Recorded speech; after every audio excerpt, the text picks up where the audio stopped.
భారత్ పై అణుదాడి చేస్తామంటూ మేకపోతు గాంభీర్య మాటలు మాట్లాడుతోంది Pak.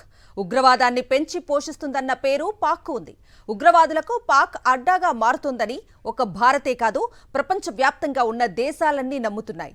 2011లో most wanted terrorist al-Qaeda నాయకుడు బిన్ లాడెన్ను పాకిస్తాన్లో చంపినా అసలు లాడెన్ తమ దేశంలో ఉన్నాడన్న విషయం తెలియదంటూ పాక్ ప్రపంచ దేశాల చెవిలో పూలు పెట్టేందుకు ప్రయత్నించింది.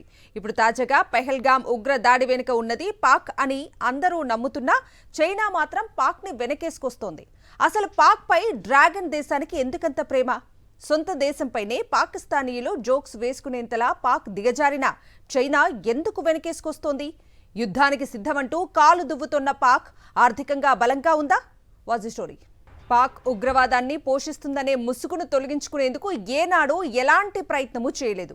అక్కడి ప్రజలైనా ఆర్థికంగా సామాజికంగా మెరుగవుతున్నారా అంటే దేశం అప్పులు భారీగా పెరుగుతున్నాయి.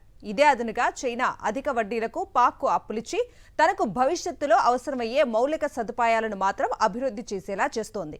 దీన్ని పాక్ గ్రహించినా చేసేదేమీ లేక మరో చోట అప్పు పుట్టే పరిస్థితి లేకపోవడంతో నోరు మూసుకొని చైనా చెప్పింది చెప్పినట్లుగా చేస్తోంది. పాకిస్తాన్ మొత్తం రుణం పాక్ రూపాయల్లో 70.36 ట్రిలియన్లకు చేరింది. అంటే భారత కరెన్సీలో సుమారు 21.15 లక్షల కోట్ల రూపాయలకు చేరింది. ఇందులో దేశీయ, ఇతర దేశాల నుంచి తీసుకొచ్చిన అప్పులు రెండూ ఉన్నాయి. ముఖ్యంగా చెప్పుకోవాలంటే పాక్ అప్పులిచ్చిన దేశంలో చైనానే టాప్లో ఉంది. పాక్ మొత్తం అప్పుల్లో సుమారు 22% చైనా సమకూర్చినవే. పాక్ IMF బెయిలౌట్ పైనే ఆధారపడుతోంది. బెయిలౌట్ అనేది అధిక రుణం, కరెన్సీ అస్థిరత లేదా బ్యాలెన్స్ ఆఫ్ పేమెంట్ సమస్యలు వంటి తీవ్రమైన ఆర్థిక సంక్షోభాలను ఎదుర్కొంటున్న దేశాలకు అంతర్జాతీయ ద్రవ్య నిధి అందించే ఆర్థిక సహాయ ప్యాకేజ్. ఈ బెయిలౌట్లు సాధారణంగా రుణాల రూపంలో వస్తాయి. అందుకు తరచూ దేశం తన ఆర్థిక వ్యవస్థను స్థిరీకరించడానికి కఠినమైన ఆర్థిక సంస్కరణలను అమలు చేయవలసి ఉంటుంది. అందులో భాగంగా గ్యాస్ టారిఫ్ పెంపు, కొత్త పన్నులు వంటి కఠిన షరతులతో 2023లో పాకిస్తాన్ $7 బిలియన్ IMF బెయిలౌట్ ప్యాకేజ్ని పొందింది. ఇమ్మడి ముబ్బడిగా పెరిగిపోతున్న పాక్ అప్పుల భారం సైనిక వ్యయంపై ప్రభావం చూపుతోంది. పెరుగుతున్న అప్పుల కారణంగా పాకిస్తాన్ సైన్యానికి అందించే రేషన్ను తగ్గించింది దాయాది దేశం. ఇంధన కొరత కారణంగా సైనిక విన్యాసాలను సైతం రద్దు చేసింది. అంటే అర్థం చేసుకోవచ్చు పాక్ ఎలాంటి ఆర్థిక స్థితిలో ఉందో. ఆర్థికంగా దిగజారిన పాక్పై మరింత పెద్ద దెబ్బ కొట్టింది భారత్.